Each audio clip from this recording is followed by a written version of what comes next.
The winter wind cut through Manhattan's Lower East Side like a blade, carrying with it the mingled scents of street food and exhaust fumes that had become the soundtrack of Maria's life. She pressed her worn coat closer to her body as she hurried toward the small cafe where she had worked for the past 7 years, her breath forming small clouds in the frigid morning air. The package tucked beneath her arm felt heavier than usual, not because of its weight, but because of the love it contained. I don't know where you're listening from. Maybe you're serving tables, polishing glasses, or waiting for someone to say thank you. It doesn't matter what time it is, but I promise, today's story will shake your heart. At this early hour, the city was just beginning to stir. The familiar jingle of the cafe door announced Maria's arrival, and she quickly shed her coat, revealing the simple black uniform that had become her second skin. Her hands, weathered from years of carrying heavy trays and washing dishes in scalding water, moved with practiced efficiency as she prepared for another day of invisible service. The morning light filtered through the cafe's windows, casting long shadows across the worn wooden floors that had absorbed countless stories of hope, heartbreak, and quiet desperation. Maria had never imagined her life would unfold this way. Born to immigrant parents who had crossed an ocean with nothing but dreams and determination, she had once harbored aspirations of becoming a teacher. But life, as it often does, had other plans. When her mother's diagnosis came, a cruel combination of diabetes and heart disease that would require constant care and expensive medications, Maria's dreams were quietly folded away like the college acceptance letters she kept hidden in her bedroom drawer. The cafe, nestled between a laundromat and a small grocery store that catered to the neighborhood's diverse population, had become more than just her workplace. It was her stage, her classroom, her sanctuary. Here, she served coffee to construction workers heading to job sites, offered free pastries to homeless veterans who reminded her of her late father, and listened to the whispered confessions of lonely souls who found solace in her patient smile.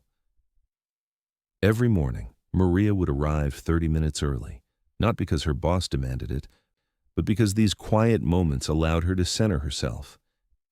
She would brew the first pot of coffee, inhaling the rich aroma that reminded her of her grandmother's kitchen back in El Salvador. The ritual was sacred, measuring the grounds with precision born of repetition, listening to the gentle gurgle of the machine, feeling the steam warm her face as she checked the temperature. Her co-workers often wondered about Maria's dedication. She never complained about the early hours, never called in sick, despite the exhaustion that sometimes made her sway on her feet. They didn't know about the second job she worked 3 nights a week, cleaning offices in Midtown Manhattan, or the way she carefully counted every dollar to ensure her mother's medication would be covered. They didn't know about the nights she fell asleep studying English grammar books, determined to speak without the accent that some customers mocked behind her back. The morning rush began in earnest around 7:30, when the cafe filled with the familiar faces of regulars who barely acknowledged her presence. There was Mr. Hendricks, the banker who always ordered his coffee black and left exact change without making eye contact. Mrs. Patterson, the retired schoolteacher who complained about everything but always returned.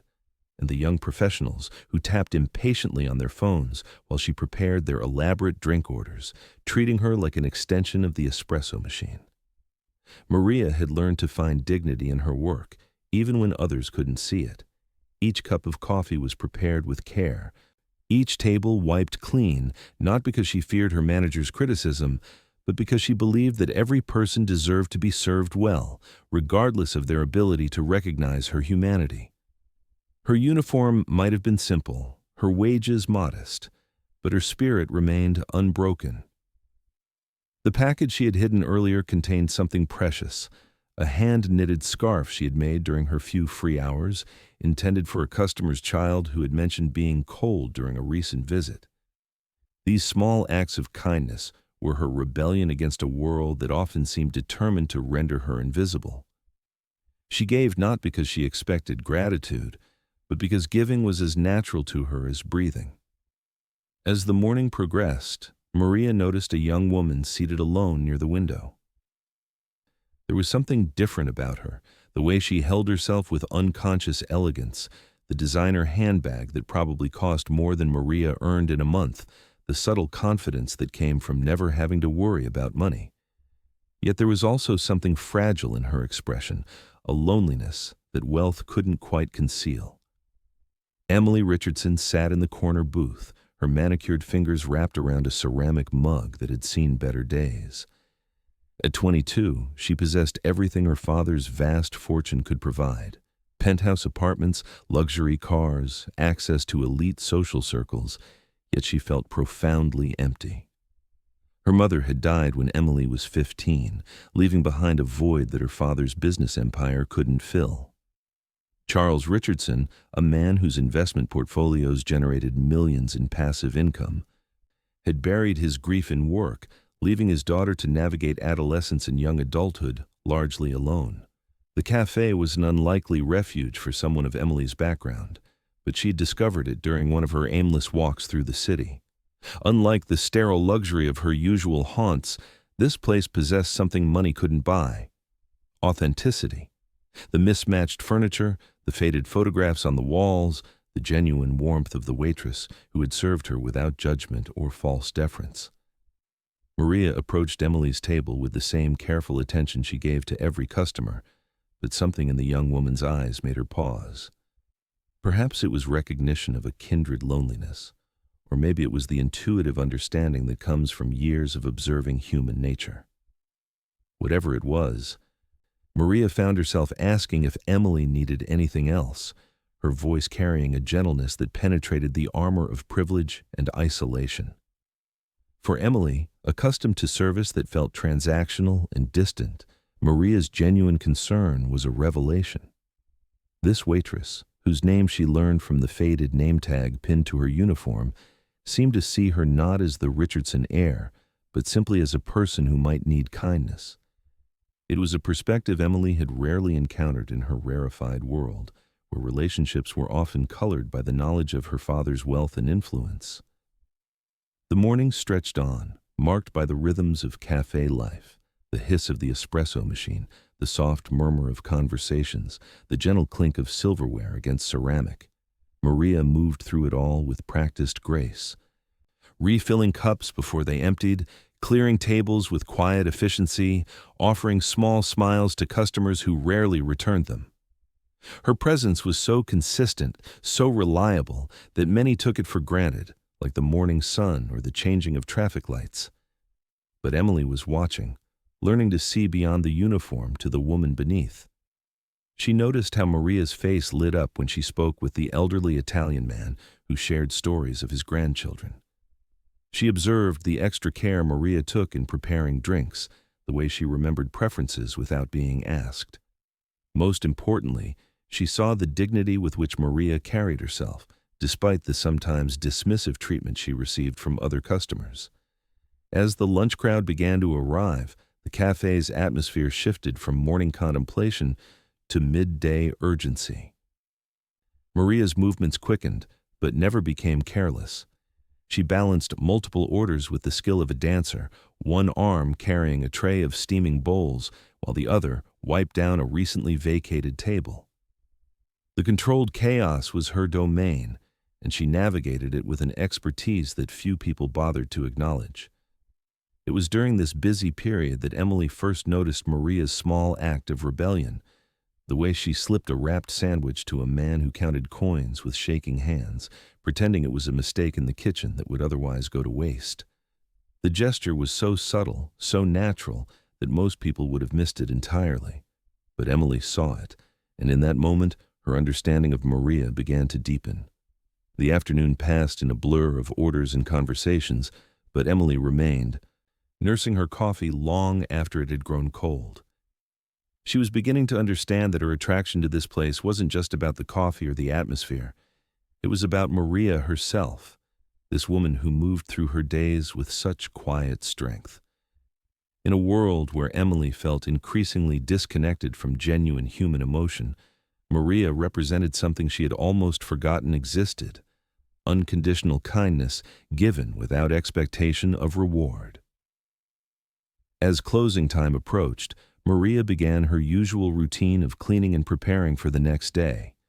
Her movements had a meditative quality, each task performed with the same attention to detail that characterized everything she did. She wiped down surfaces that were already clean, arranged chairs with geometric precision, and counted the register with careful attention to every penny. These final moments of the day were precious to her, a time when the cafe belonged entirely to her, when she could exist without the weight of serving others. Emily watched from her corner table, recognizing in Maria's dedication something she had never learned from her father's business philosophy. This wasn't about profit margins or quarterly returns. This was about taking pride in work itself, regardless of its perceived status or financial rewards. Maria's wealth existed in a different currency entirely, one measured in small acts of compassion and the quiet satisfaction of duty fulfilled with honor. The winter evening had deepened by the time Maria finally prepared to leave, but the warmth generated by her day's work lingered in the cafe like a benediction. She had served dozens of people, each interaction a small gift freely given. Tomorrow would bring another day of the same: more coffee, more customers, more opportunities to choose kindness over indifference. It was a simple life by many standards, but it was hers, and she had learned to find meaning in its humble rhythms. Outside, the city lights were beginning to twinkle against the darkening sky, each one representing a life, a story, a dream in progress.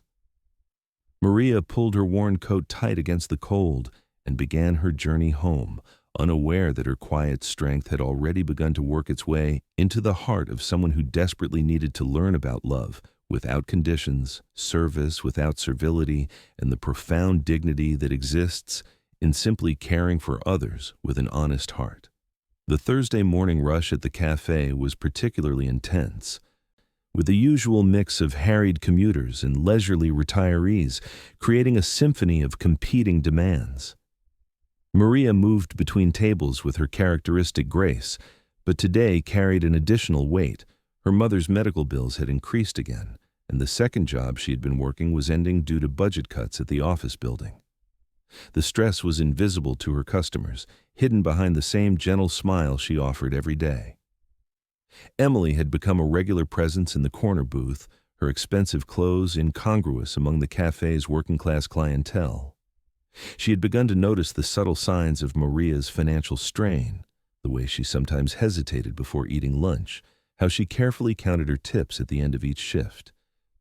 The worn spots on her shoes that she tried to conceal with black polish applied during her brief breaks. The contrast between their worlds had become increasingly apparent to Emily.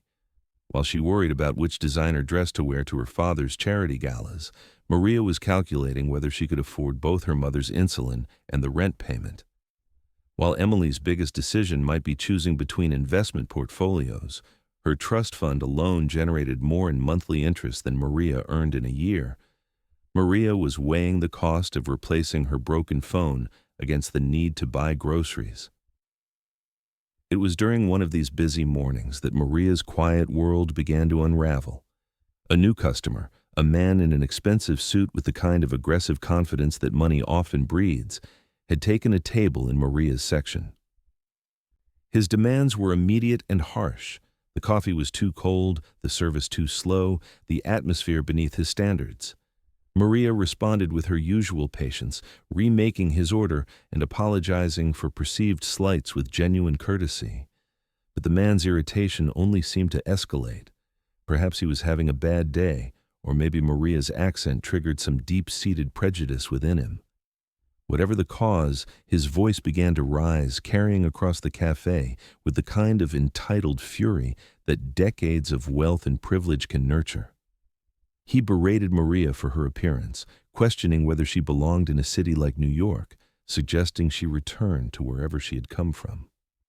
The cafe fell silent, conversations stopping mid-sentence as other customers turned to watch the scene unfold. Maria stood perfectly still, the coffee pot in her hand trembling slightly, the only outward sign of the humiliation burning through her. She had endured whispered slights and casual dismissals before, but nothing quite this public, this deliberately cruel. Emily watched from her corner booth, feeling a rage she had rarely experienced in her sheltered life. Every instinct told her to intervene, to use her father's name and influence to silence this man's cruelty. But she hesitated, paralyzed by social conventions and the fear of making things worse. Later, she would carry the shame of that hesitation for years. The man's tirade continued, his voice gaining strength from the cafe's stunned silence. He questioned Maria's intelligence, her competence, her right to serve people like him. Each word was designed to wound, to reduce this hard-working woman to nothing more than her uniform and her accent. The other customers shifted uncomfortably, some looking away entirely, others pulling out phones to record what was becoming a viral moment of human cruelty. Maria absorbed each insult with the dignity of someone who had learned early in life that the opinions of others, however loudly expressed, could not diminish her worth as a human being. But inside, something was breaking. Not her spirit, that remained intact, but her faith in the inherent goodness of the people she served so faithfully. The weight of years of small slights and daily disrespect seemed to crystallize in this moment of public humiliation. When the man finally finished his performance, the silence that followed was deafening. Maria quietly set down the coffee pot, removed her apron with hands that barely shook, and walked to the small office in the back of the cafe where her manager waited. The conversation was brief. Damage control was needed, and Maria, as the face of the incident, became the sacrifice demanded by the cafe's desire to avoid controversy. The firing was swift and efficient, dressed in corporate language about creating a better customer experience and avoiding future conflicts. Maria's years of dedication, her flawless attendance record, her countless acts of kindness toward customers and co-workers, none of it mattered in the face of one powerful man's performance of prejudice. She cleaned out her small locker, gathered the few personal items she kept at work, and walked out into the cold afternoon air without ceremony. Emily rushed after her, finally finding her voice when it was too late to matter. But Maria had already disappeared into the crowd of pedestrians, just another figure in a coat too thin for the weather. The young woman stood on the sidewalk, surrounded by the privileged world she had always known, feeling for the first time the inadequacy of wealth in the face of real injustice. The cafe felt different without Maria's presence, as if some essential element had been removed from its atmosphere. The remaining staff moved with less purpose, customers waited longer for service, and the small acts of kindness that had made the place special seemed to vanish along with the woman who had practiced them so naturally. Regulars began to notice Maria's absence, though few connected it to the ugly scene that had preceded her departure. Emily continued to visit the cafe, but it held little appeal without Maria's quiet presence. She found herself thinking about the differences between their lives with a clarity that privilege had previously obscured. Her father's wealth, accumulated through decades of smart investments and strategic business decisions, had insulated her from the kind of vulnerability Maria faced every day. Charles Richardson's Bitcoin holdings alone, a speculative investment he had made years earlier, were now worth more than Maria would earn in several lifetimes. The contrast was stark and troubling. While Emily worried about the performance of her trust fund, Maria had been calculating whether she could afford her mother's medication. While Charles Richardson watched his real estate investments appreciate, Maria had been saving coins to take the subway to work. The randomness of birth had placed them on opposite sides of an economic chasm that no amount of personal virtue could bridge alone. Days turned into weeks, and Emily's guilt began to transform into something more profound, a recognition that her comfortable life was built upon systems that rendered people like Maria expendable. She had never questioned the source of her family's wealth, accepting it as natural as breathing. But now she began to understand that every dollar in her trust fund represented choices made by others, labor performed by people whose names she might never know. The investigation Emily quietly undertook revealed the scope of Maria's dedication to her mother's care. Medical bills that consumed entire paychecks, second jobs worked in the hours between cafe shifts, sacrifices that would have broken someone with less determination.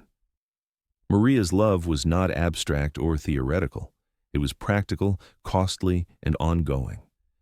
Every day she chose her mother's well-being over her own comfort, her family's survival over personal advancement. But Emily also discovered something else, a series of small kindnesses Maria had performed that no one had asked her to do. The homeless veteran who received free coffee on cold mornings, the elderly woman whose groceries Maria had helped carry when her arthritis flared, the child in the neighborhood who received school supplies purchased with money Maria could barely spare. These acts of generosity, performed without recognition or reward, painted a picture of someone whose wealth existed in a completely different currency. The moral mathematics of their situation became increasingly clear to Emily. Her father's investment strategies, however legal and clever, had generated passive income that dwarfed Maria's active labor. The stock dividends that appeared monthly in Emily's account represented more money than Maria saw in months of working double shifts. The system that had enriched the Richardson family had simultaneously ensured that people like Maria remained trapped in cycles of economic vulnerability. This realization carried with it a weight Emily had never experienced, the burden of unearned advantage in a world where others struggled for basic dignity. She began to understand that her comfort had always depended upon others' discomfort, that her security required Maria's insecurity. The knowledge was transformative and terrible, stripping away the comforting myths that had previously justified her privileged existence. The days following Maria's departure blurred together in Emily's memory, marked more by absence than presence.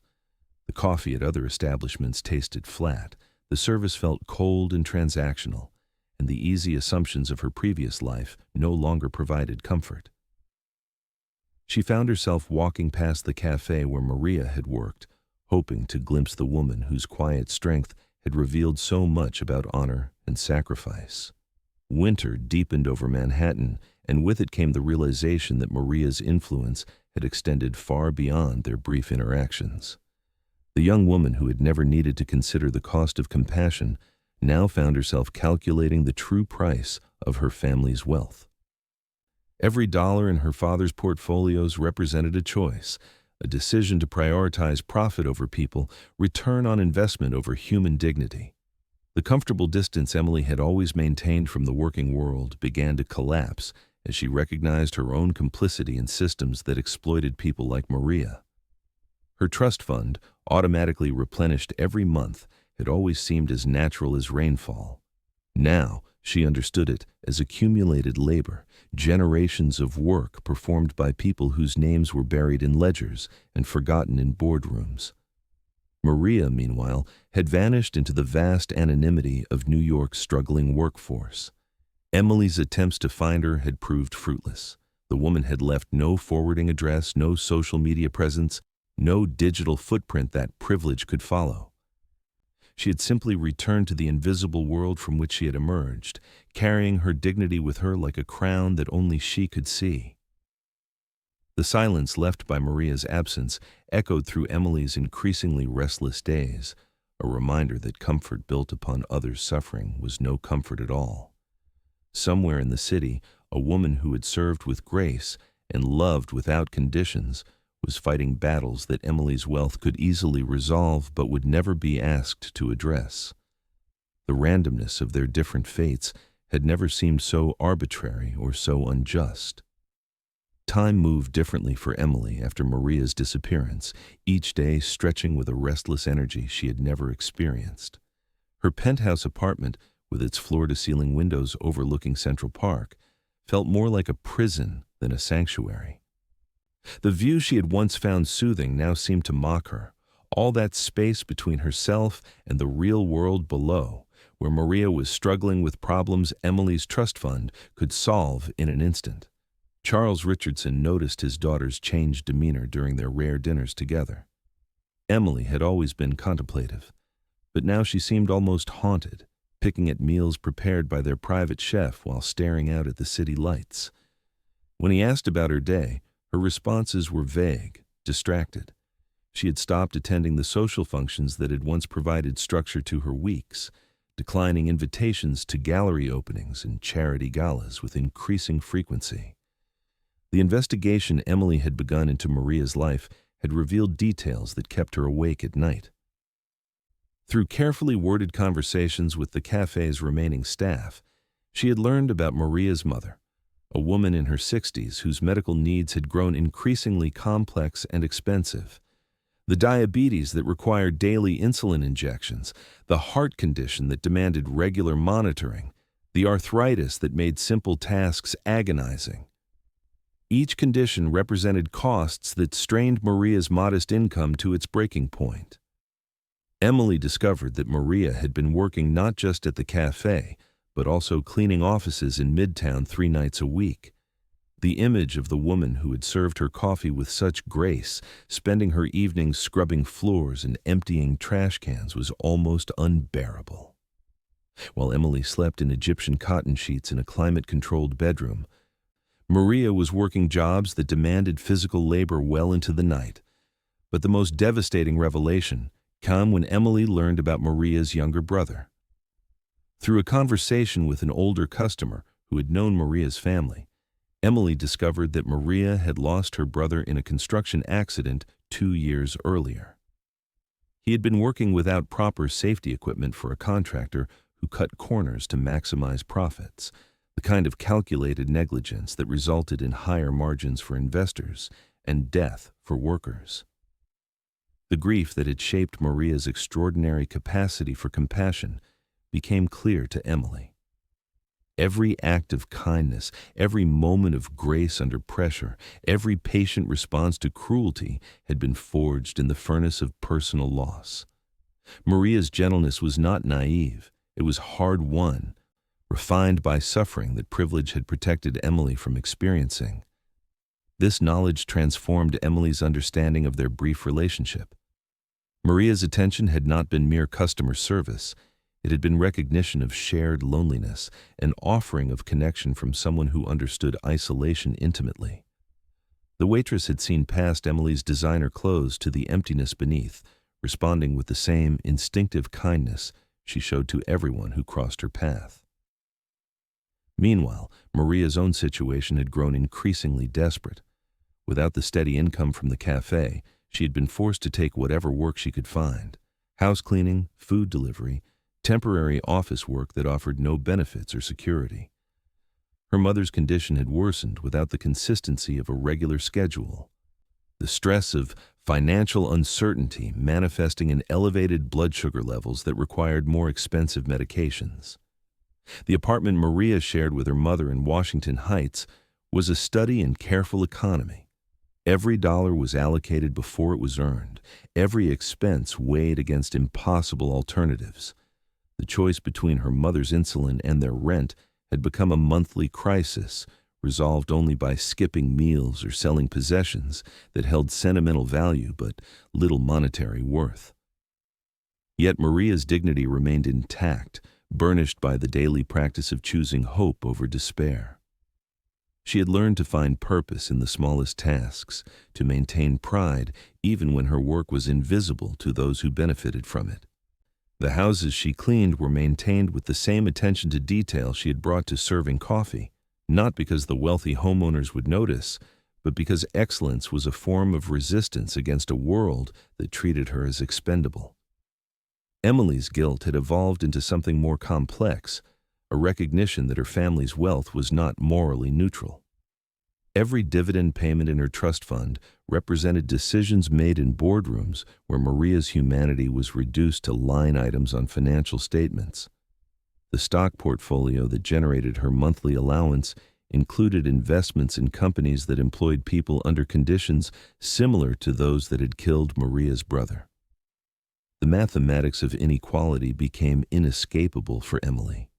Her father's net worth, carefully diversified across real estate holdings, tech stocks, government bonds, and cryptocurrency investments, could have supported hundreds of families like Maria's without any reduction in their quality of life.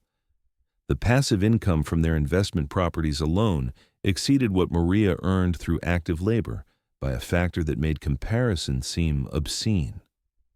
Charles Richardson's approach to wealth had always emphasized growth and preservation, strategies that had served the family well across generations. But Emily was beginning to understand that these strategies had human costs that never appeared on financial statements. The efficiency that maximized returns often translated to working conditions that maximized suffering for people who had no ability to opt out of the system. The revelation that shattered Emily's remaining illusions came through an unlikely source, a financial report she discovered in her father's study. Among the portfolio details and performance summaries was a line item that made her blood freeze. Richardson Holdings had a significant stake in the construction company that had been responsible for the safety violations that killed Maria's brother. The connection was indirect but unmistakable. Her family's wealth had grown, in part from investments in companies that prioritized profit margins over worker safety. The dividends that funded her comfortable life were stained with the blood of people like Maria's brother, workers whose names were never known by the investors who profited from their dangerous labor conditions. Emily stared at the financial documents spread across her father's mahogany desk, each page representing decisions that had seemed abstract when viewed through the lens of wealth management, but were devastatingly concrete when seen through Maria's experience. The numbers that had previously meant security and freedom now felt like accusations, indictments of a system that had made her rich and Maria vulnerable. The moral weight of this discovery was crushing.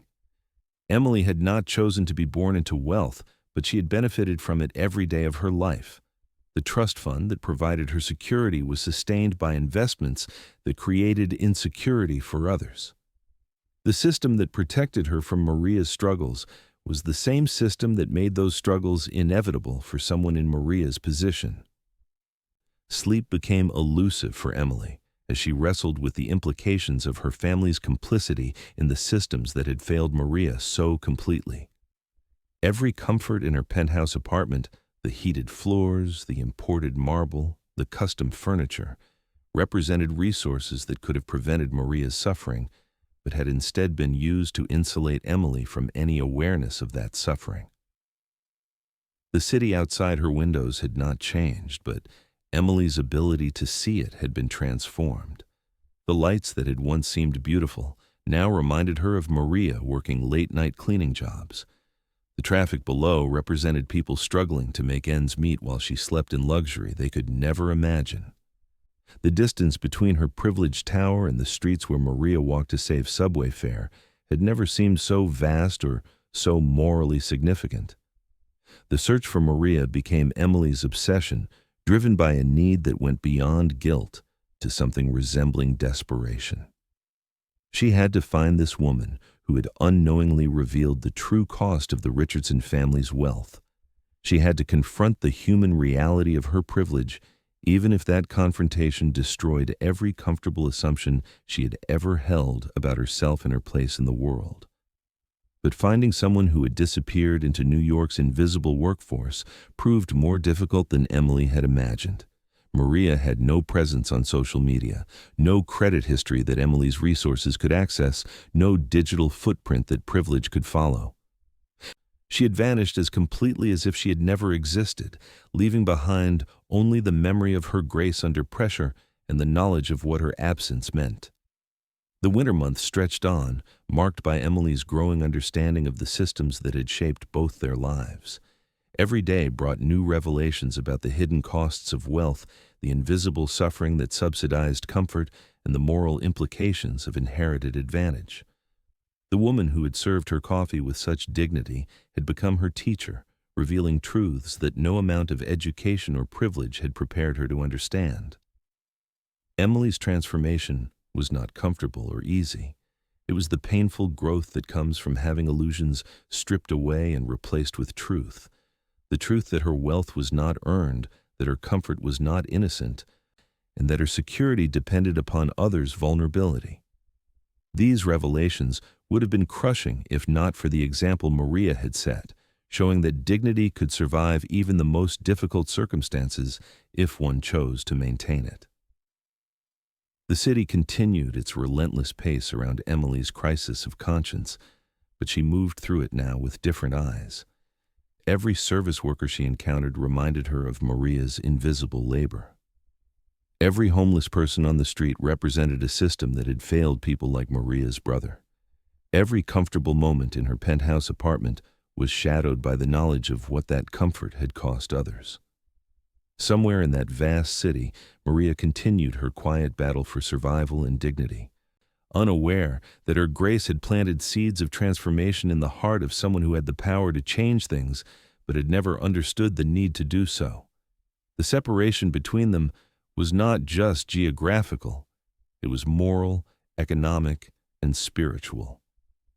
But Emily was beginning to understand that bridging that separation was not just possible but necessary, not just for Maria's sake, but for her own soul's survival. The spring morning when Emily finally found Maria was marked by an almost supernatural convergence of circumstances that would later seem like destiny fulfilling its promise. For 3 months, Emily had haunted the neighborhoods where Maria might have found work, visiting laundromats, small groceries, and cleaning services with the determination of someone seeking redemption rather than simple contact. The discovery came through Rosa, an elderly woman who cleaned office buildings in Lower Manhattan and who had known Maria's family for years.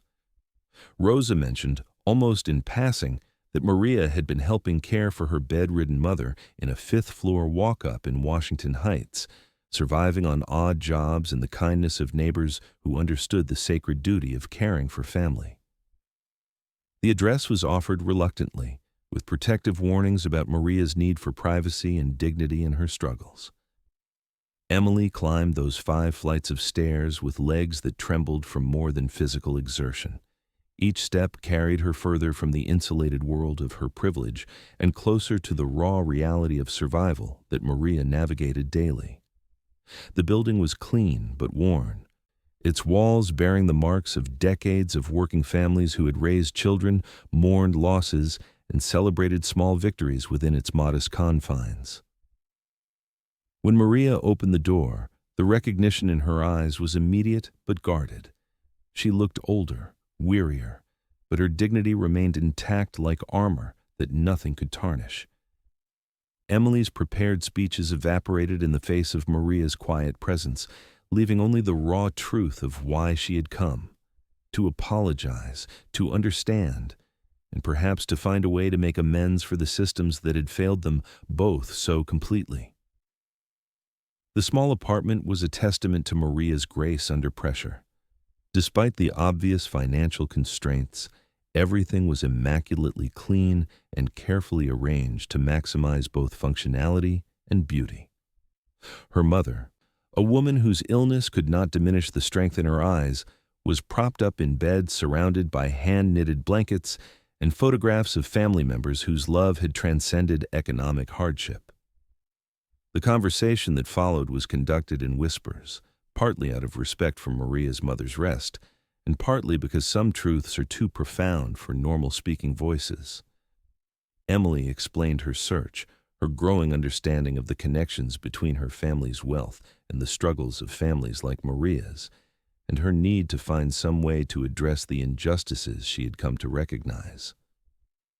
Maria listened without judgment, her hands busy with the kind of necessary tasks that filled every moment of her days: folding clean laundry, preparing medications, organizing the few possessions that made their cramped space feel like home.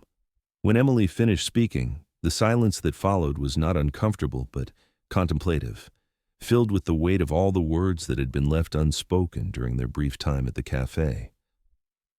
"I understand why you came," Maria said finally, her voice carrying the quiet authority that comes from having survived experiences that would have broken someone with less inner strength. "But I need you to understand something too.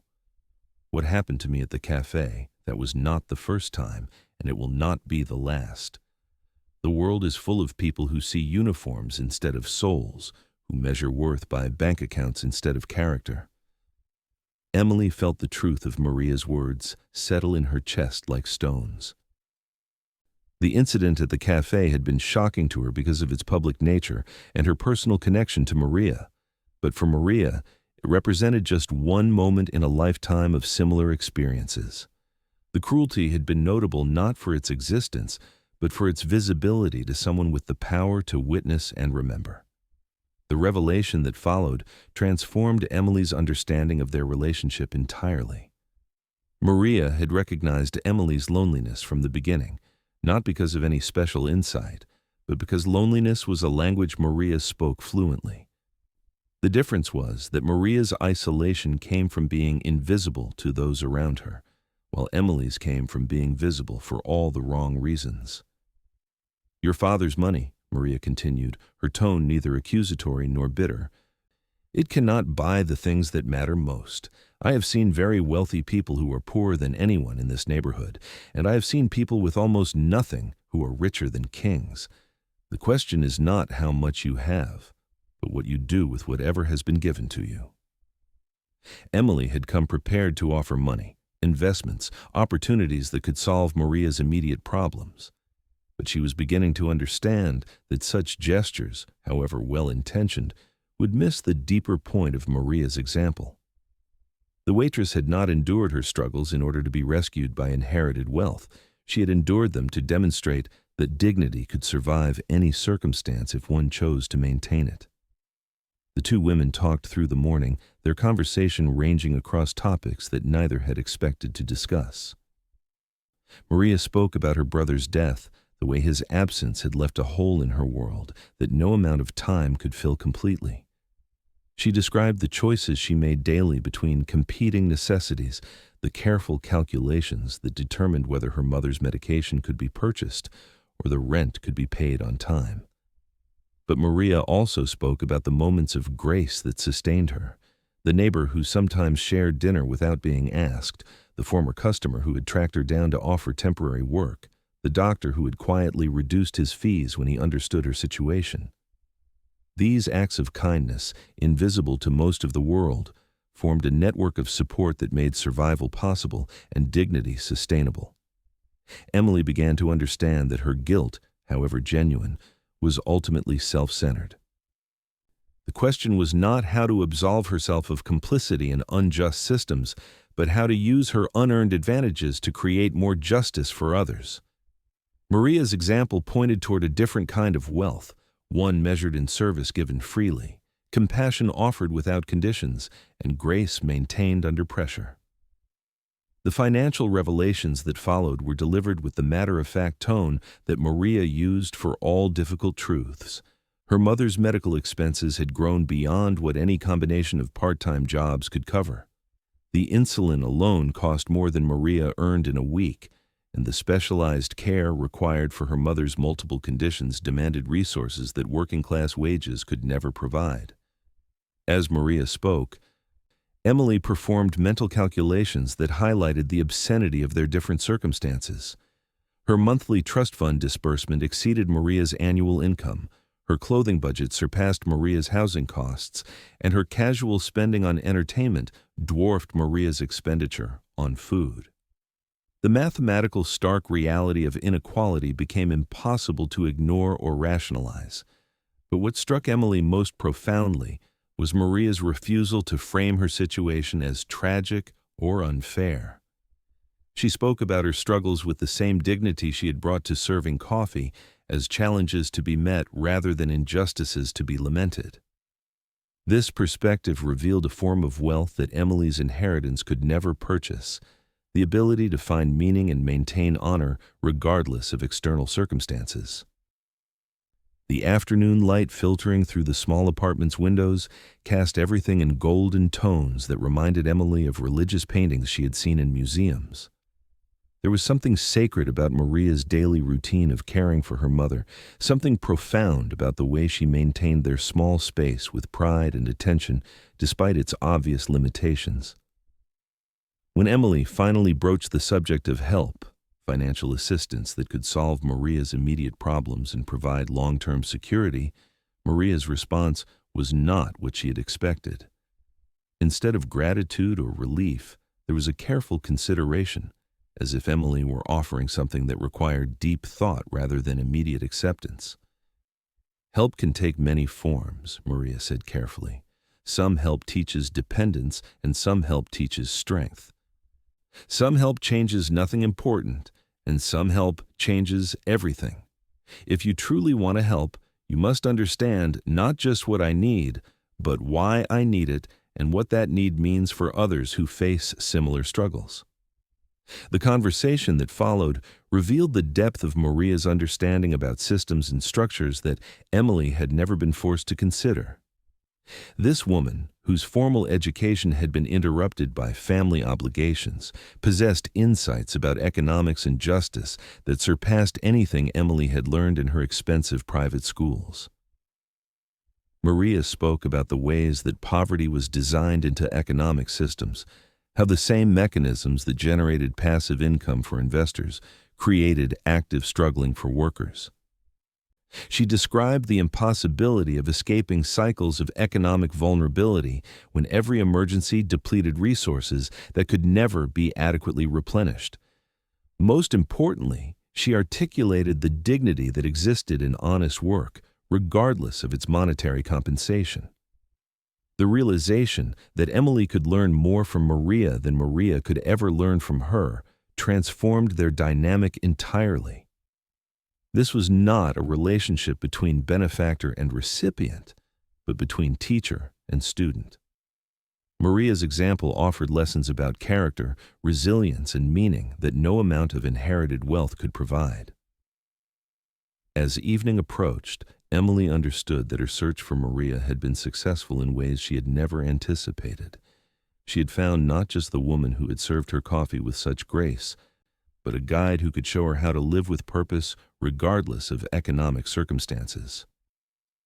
The distance between their worlds remained vast, but Emily now saw it as a bridge to be built rather than a chasm to be accepted. The commitment Emily made that evening was not to rescue Maria from her circumstances, but to learn from Maria's response to those circumstances. The wealth that had once seemed like Emily's greatest advantage was revealed as her greatest obstacle to understanding what truly mattered.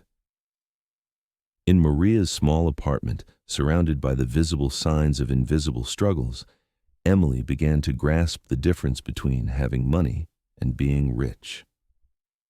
The transformation of Emily's life began not with grand gestures, but with quiet commitment to seeing the world through Maria's eyes. She started spending her mornings in different neighborhoods, observing the invisible labor that kept the city functioning. She watched housekeepers arriving at office buildings before dawn, food service workers preparing meals that others would consume without thought, and home health aides caring for elderly clients with patience that went far beyond their modest compensation.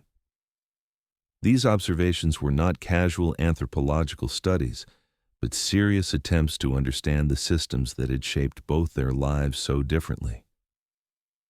Emily began to trace the connections between her father's investment strategies and the working conditions of people like Maria and her brother. The portfolio diversification that protected her family's wealth relied on companies that externalized human costs to maintain profit margins. Charles Richardson initially viewed his daughter's new interests with bemused tolerance.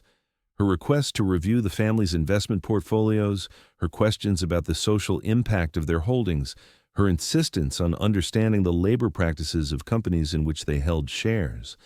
All of this seemed like a phase that would pass as Emily matured and accepted her inherited responsibilities. But Emily's commitment deepened rather than diminished.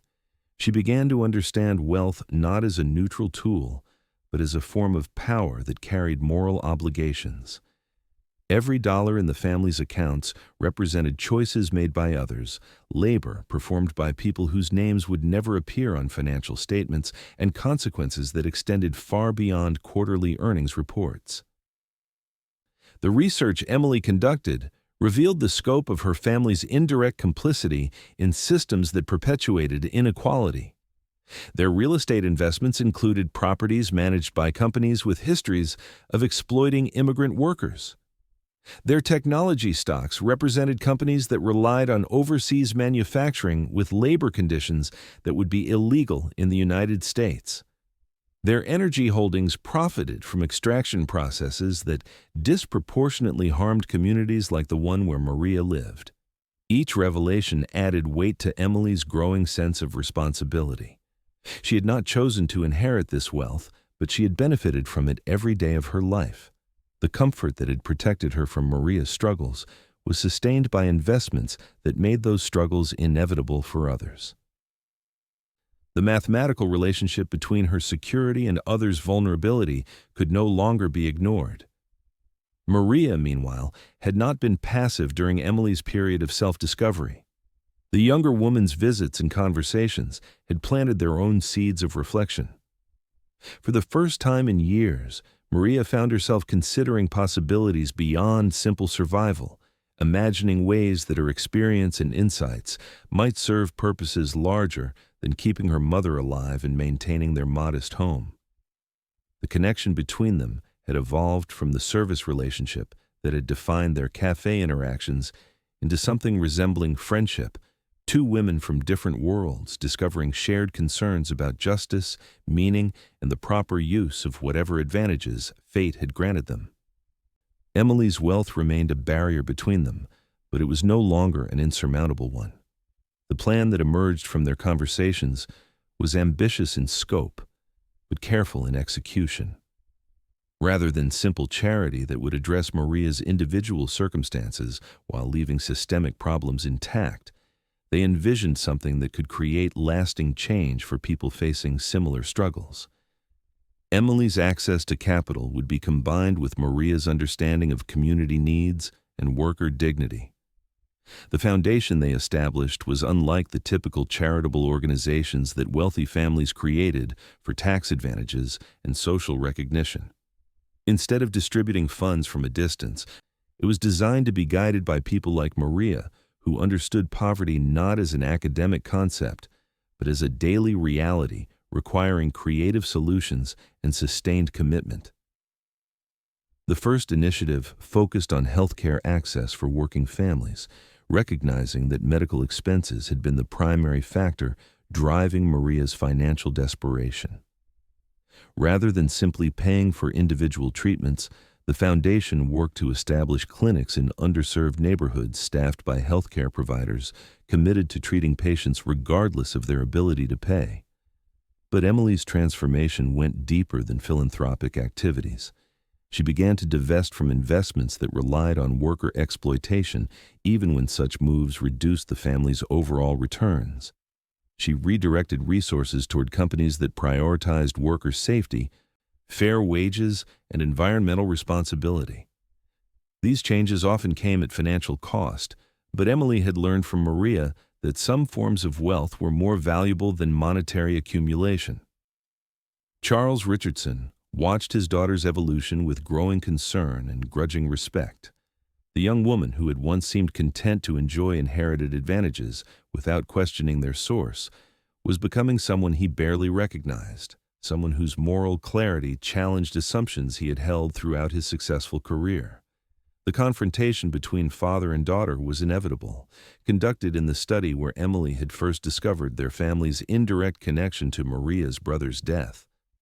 The conversation ranged across decades of family history, investment philosophy, and the moral obligations that came with inherited wealth. Charles argued for prudent wealth preservation and gradual social change. Emily insisted on immediate action to address injustices that their family's success had helped perpetuate. The resolution of their disagreement was not complete victory for either perspective, but rather a negotiated compromise that honored both Charles's experience and Emily's convictions. The family's investment strategy would gradually shift toward more socially responsible options, even if such changes reduced overall returns. Emily would assume greater control over her trust fund, with the freedom to use its resources according to her developing understanding of social justice. But perhaps the most significant change was in Emily's daily life. The penthouse apartment that had once felt like a sanctuary now seemed like a monument to isolation.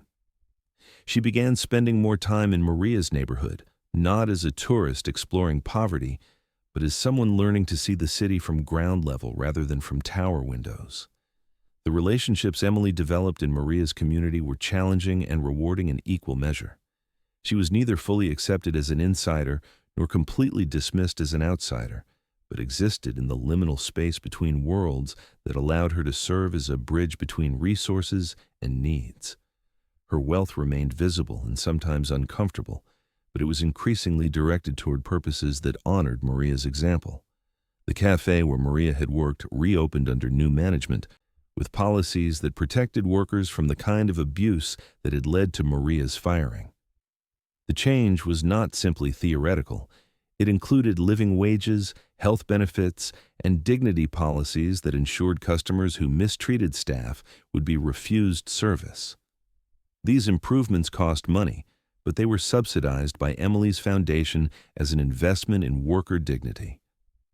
Maria herself had evolved during this period, growing from someone focused primarily on survival into someone who could envision and advocate for changes that would benefit others facing similar struggles. Her voice, so long silenced by economic necessity, began to find expression in community organizing, policy advocacy, and the kind of leadership that emerges from authentic experience rather than inherited position.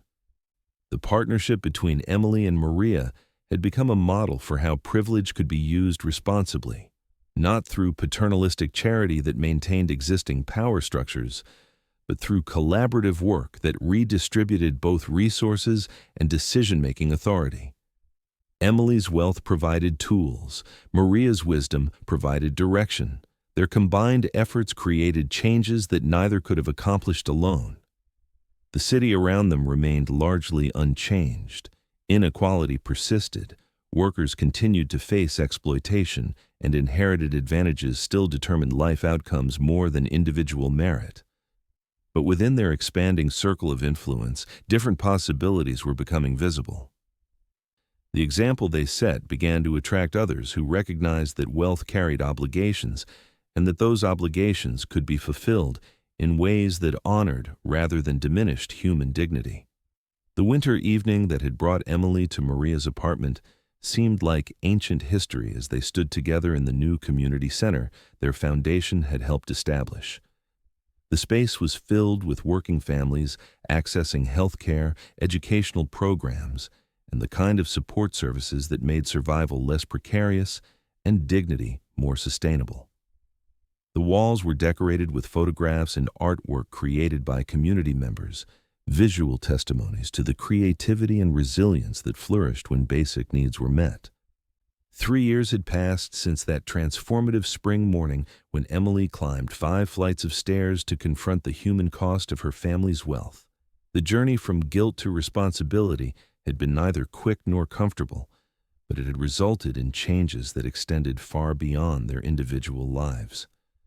Maria's example had taught Emily that dignity could not be purchased but could be honored, that service was most meaningful when it flowed from understanding rather than obligation. The community health clinic bore Maria's name, but more importantly, it embodied her principles. Healthcare was provided not as charity, but as a human right, with patients treated not as supplicants, but as neighbors deserving respect and quality care. The staff included both trained professionals and community members like Maria, who understood that healing involved more than medical treatment. It required recognition of each person's inherent worth. Emily's transformation had been noticed beyond their immediate community. Other wealthy individuals had begun to seek her guidance in redirecting their own resources toward more socially conscious purposes. She found herself speaking at conferences and meetings where inherited wealth was discussed not as blessing to be enjoyed, but as responsibility to be discharged thoughtfully. Maria often accompanied her to these events, providing perspectives that academic discussions of inequality could never capture. The contrast between their public appearances was striking and deliberate. Emily's designer clothes and polished presentation stood beside Maria's simple elegance and quiet authority, visual representation of the collaboration between privilege and wisdom that had made their work possible. They were no longer the waitress and customer who had met in a Manhattan cafe, but partners whose different experiences had converged toward shared purpose. Charles Richardson had gradually come to understand and support his daughter's evolution, though the process had required him to confront uncomfortable truths about the sources of their family's success. His business practices had become more ethical, his investment strategies more socially conscious, and his philanthropy more responsive to community needs rather than family reputation. The changes had cost money, but had enriched his relationship with Emily in ways that validated her approach. The victory celebration took place not in an expensive restaurant, but in Maria's mother's apartment, which had been expanded and renovated to accommodate her medical needs while preserving the warmth that had made it a haven during their darkest days. Mrs. Gonzalez, whose health had stabilized with access to consistent medical care, presided over a dinner that included Emily's parents, alongside neighbors and community members who had become family through shared struggles and triumphs. The meal was simple but abundant, prepared with the same attention to dignity that Maria brought to everything she touched. Conversations flowed between English and Spanish, across generational and economic lines, creating the kind of authentic community that money alone could never purchase. Emily, who had once eaten elaborate meals in isolation, discovered the profound satisfaction of sharing simple food with people whose lives had become intertwined with her own. As the evening progressed, stories were shared that illustrated the impact of their work beyond statistics and financial reports. The single mother who had been able to keep working because childcare was available at the community center. The elderly man whose diabetes was now properly managed because healthcare was accessible. The teenager who had received a scholarship to college, becoming the first in his family to pursue higher education. Each story represented an individual life transformed, but collectively they demonstrated something larger, the possibility that wealth could serve justice rather than perpetuating inequality. The changes they had created were not temporary charity, but sustainable structures that would continue to benefit people long after Emily and Maria were gone. Their legacy would be measured not in dollars accumulated, but in dignity preserved and opportunities created.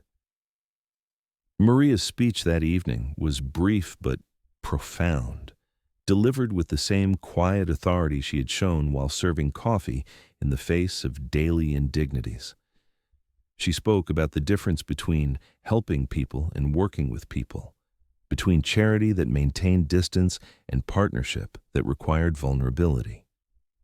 Most importantly, she articulated a vision of wealth that included everyone who contributed to community well-being, regardless of their bank account balances.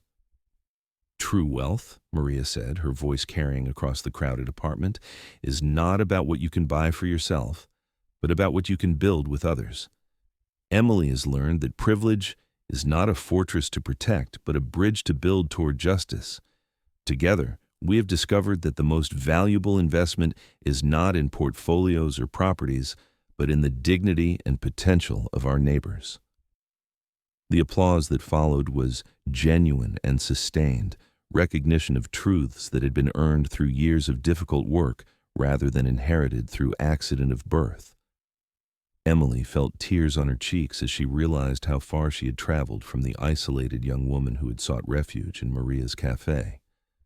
The journey had been painful, but necessary, stripping away illusions that had protected her from reality while preventing her from living authentically.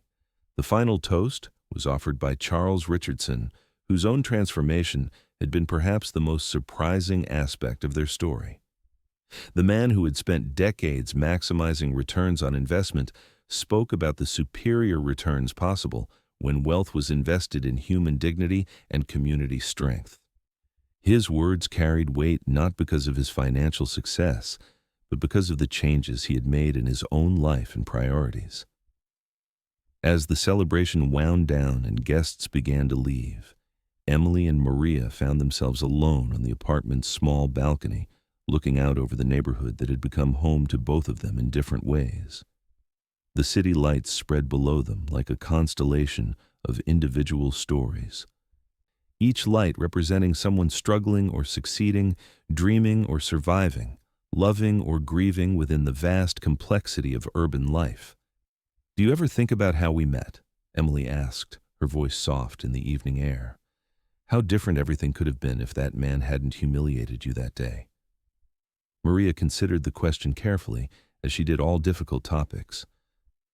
"I think we would have found each other somehow," she said finally.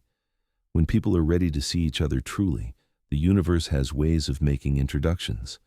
Your heart was hungry for something real, and my heart was strong enough to share. That kind of recognition cannot be prevented by circumstance or delayed by social barriers." They stood in comfortable silence, two women whose unlikely friendship had transformed not just their own lives, but the lives of countless others in their community. The waitress who had served coffee with dignity had taught the millionaire's daughter about authentic service. The privileged young woman had learned to use her advantages to amplify voices that had been silenced by economic necessity. The stars above them seemed to flicker with approval, bearing witness to a transformation that had begun with humiliation and grown into hope. Maria's quiet strength had not only survived the cruelties of a system designed to render her invisible, it had become the foundation for changes that would outlast both their lifetimes. Emily's inherited wealth had found its proper purpose not in accumulation, but in circulation, not in hoarding, but in healing. The community center below them hummed with quiet activity even at this late hour. Night shift workers were picking up their children from extended daycare. Elderly residents were participating in evening programs designed to combat isolation. Young people were accessing tutoring services that would help them succeed in school despite the obstacles poverty placed in their paths. All of this was possible because two women from different worlds had recognized their common humanity and chosen to build bridges rather than walls. Years later, when the story of their partnership was told in business schools and social work programs, in community organizing workshops and ethical investment seminars, people would focus on the dramatic narrative of privilege confronting poverty. But Maria and Emily knew that the real transformation had happened not in public moments, but in private conversations, not in grand gestures, but in daily choices to see each other as fully human, despite the systems that encouraged them to do otherwise. The foundation they had created together had grown beyond their wildest early imaginings, but its core principles remained unchanged.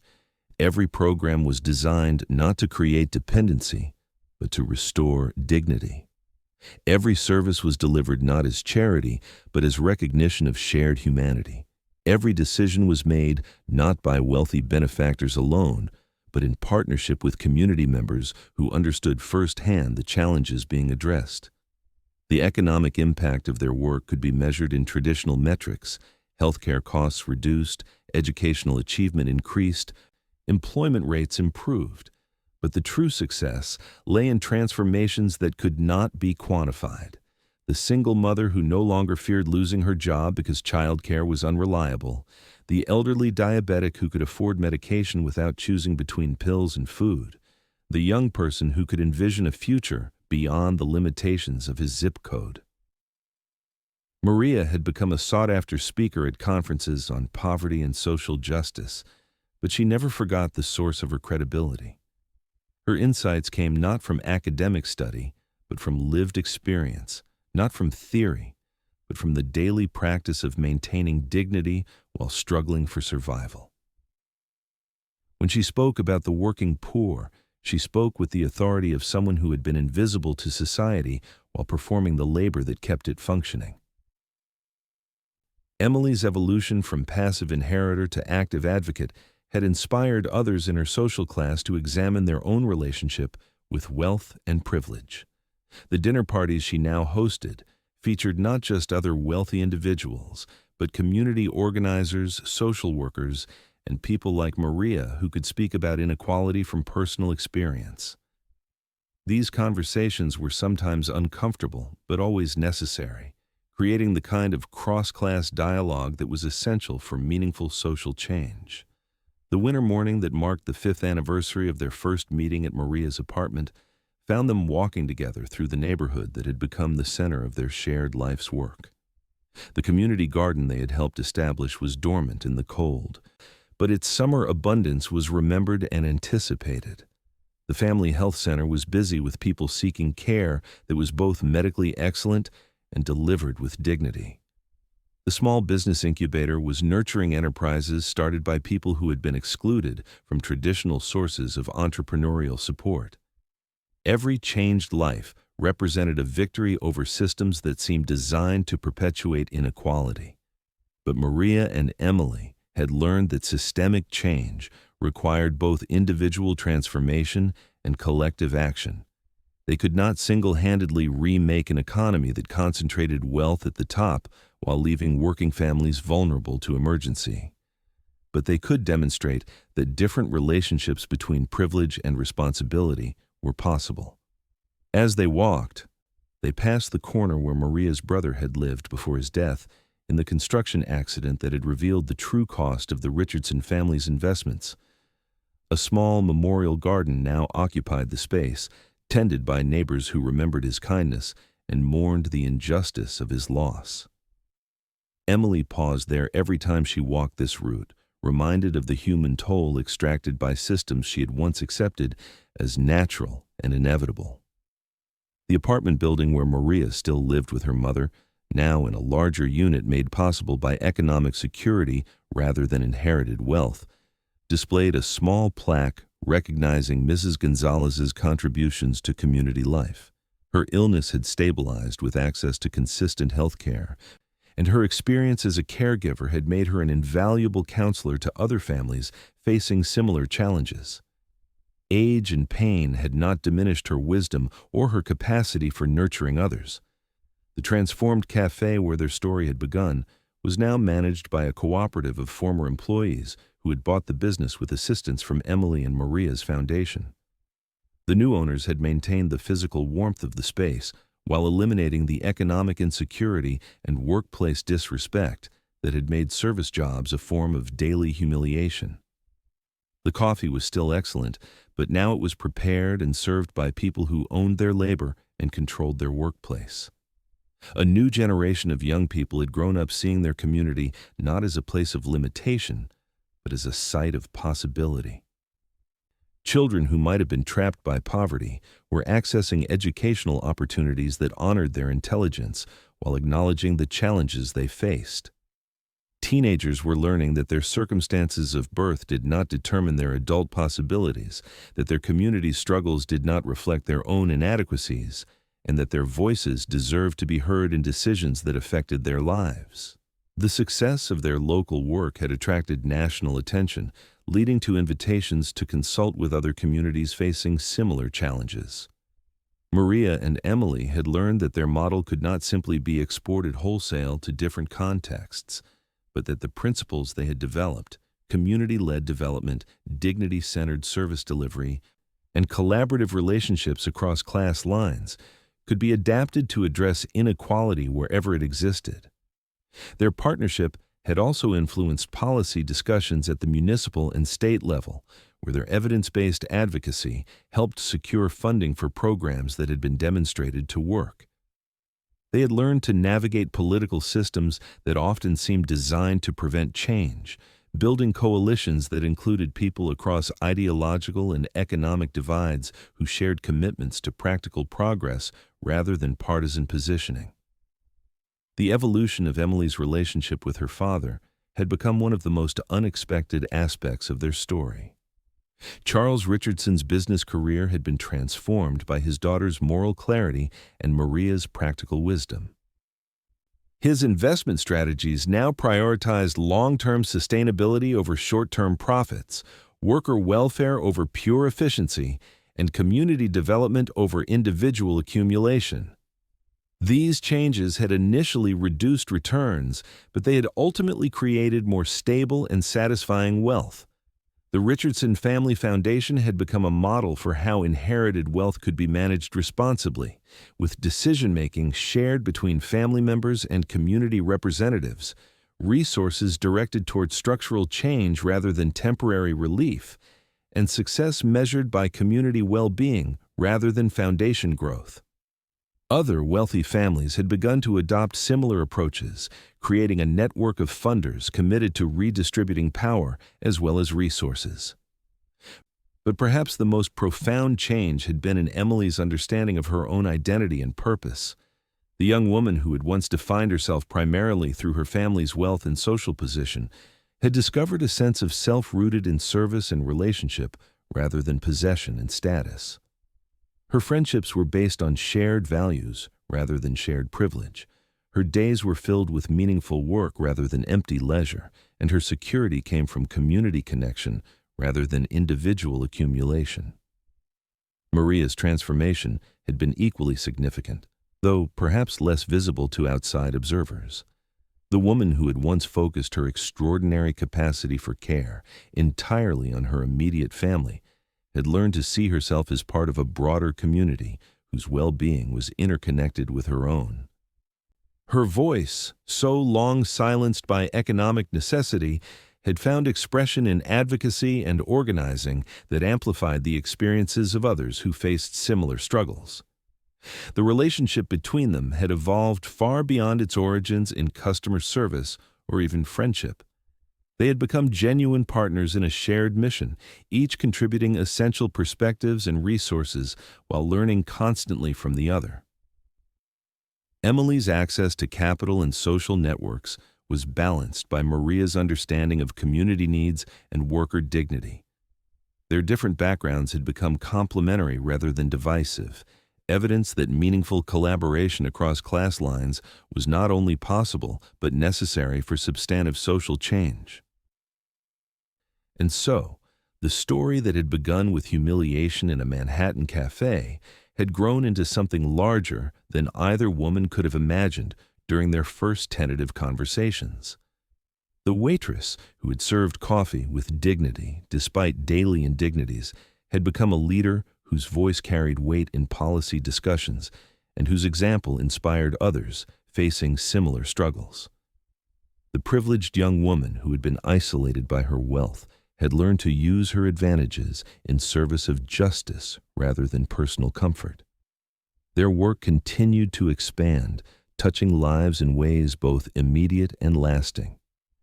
Each person who received health care through their community clinic, each student who accessed educational support through their programs, each worker who found employment through their job training initiatives represented not just an individual success, but a small victory over systems designed to perpetuate inequality.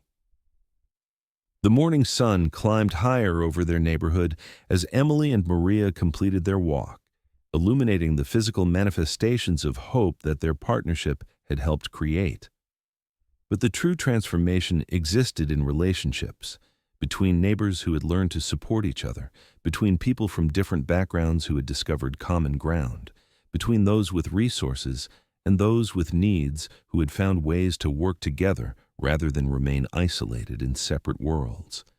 Their story would continue to unfold in ways neither could predict, shaped by the ongoing challenges of addressing inequality in a society that often seemed designed to perpetuate it. But they had established principles and practices that would guide their future work. That dignity could not be purchased but must be honored, that privilege carried obligations that could only be met through authentic relationship, and that the truest wealth was measured in the well-being of everyone rather than the accumulation of anyone. As they stood once more in the apartment where their partnership had truly begun, surrounded by evidence of lives transformed and communities strengthened, Emily and Maria understood that their story was not unique in its potential, but unusual in its fulfillment. Every day, in every city, moments of recognition occurred between people whose lives had been shaped by different circumstances, but who shared common humanity. The question was whether those moments would lead to action or remain merely emotional experiences that changed nothing fundamental about systems of inequality. Their example suggested that transformation was possible, that bridges could be built across divides that seemed insurmountable, and that wealth could serve justice rather than perpetuate privilege. But they also knew that their individual efforts, however successful, could not single-handedly remake economic systems that concentrated power and resources while leaving too many people vulnerable to forces beyond their control. The work continued. Driven by the understanding that each person touched by dignity and opportunity represented seeds of broader change, that each relationship built across lines of difference created possibilities for others, and that each choice to use privilege in service of justice moved society, however incrementally, toward a more equitable future. And have you ever found yourself serving others while feeling invisible yourself? Have you ever wondered what might be possible if those with advantages truly saw and honored those who work to sustain them? Tell me your story in the comments below. Share the moments when you've chosen dignity over despair, service over self-interest, or love over indifference. If this story has touched something in your heart, please like this video and subscribe to our channel. Your support helps these stories of transformation and redemption reach others who need to hear them. We've prepared a special collection of similar inspiring stories in our podcast series. You can find it by clicking the link on your left. Remember that every act of service, no matter how small it appears to others, carries the potential to transform lives in ways you may never fully know. Maria's quiet dignity changed Emily's understanding of wealth and responsibility. Your own quiet strength may be touching lives in ways that will only become clear with time. Thank you for joining us on this journey of the heart. Until our next story brings us together again, may you find the courage to serve with dignity and the wisdom to recognize the sacred in the ordinary moments of your daily life.